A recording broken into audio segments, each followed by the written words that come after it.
We've got a special tribute today for a gentleman that I've had the honor of, I like to say, serving with in my capacity as chairman of the Department of Military and Veterans Affairs Subcommittee.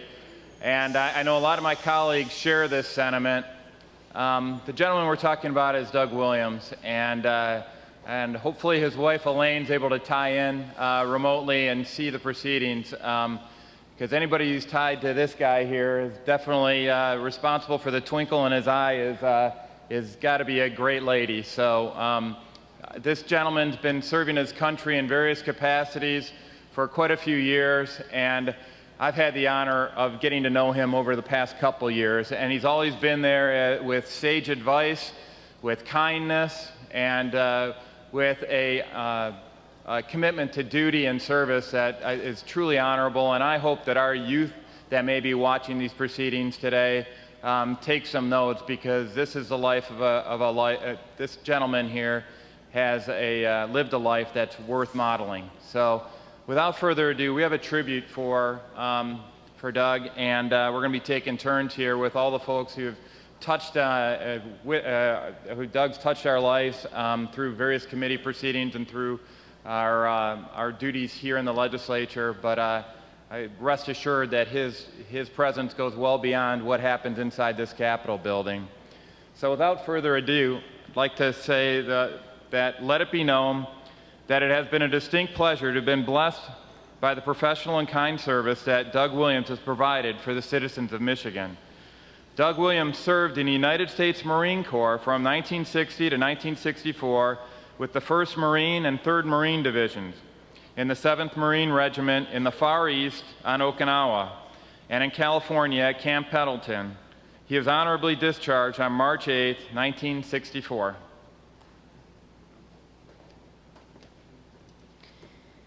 After serving his country as a Marine, Doug Williams decided to pursue a career in law enforcement and serve his community in a new capacity.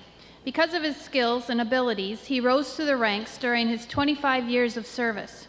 His experiences include being Lansing Police Department Supervisor, Sergeant, and working in both the Patrol Division and the Investigative Division. He commanded the Police Department Dive Team and supervised a special investigative team assigned to work undercover.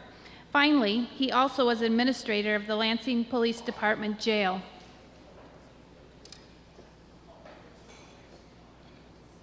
This is truly an honor for me as Doug is a fellow Marine and also a fellow law enforcement officer.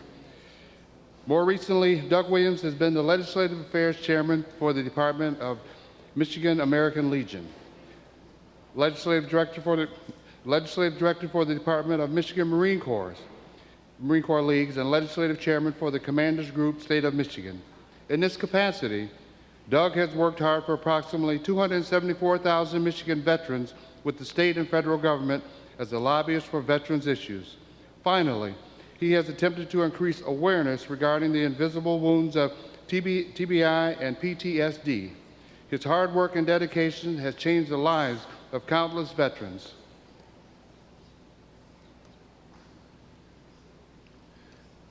Doug Williams' blend of professionalism, perseverance, and kindness will be sorely missed.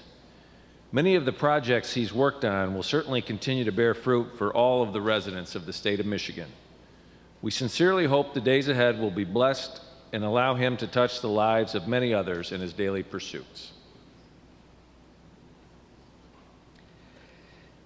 In special tribute, therefore, this document is signed and dedicated to honor Doug Williams in appreciation of his dedicated service to the people of the state of Michigan. May he and his family know of our esteem and our best wishes for the continued success of his endeavors. And for those of you who would like to see the tribute and read it all at once, you're invited to Doug's house for breakfast tomorrow morning.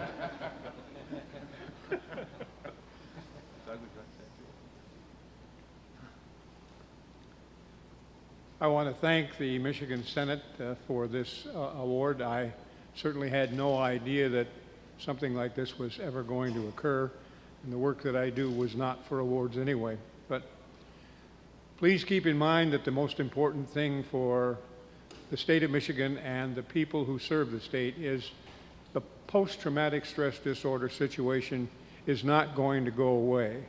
And we hope that you keep that in mind whenever legislation comes to the front. Be of service to those men and women who suffer from that horrible, horrible problem. My wife and I will celebrate 50 years next year, and I have decided that it's time for me to go home and to be with her. But again, I want to thank you deeply for this honor. I certainly did not have any intention of winning an honor. I just wanted to serve again those men and women who have served us so greatly. And I thank you again deeply for it.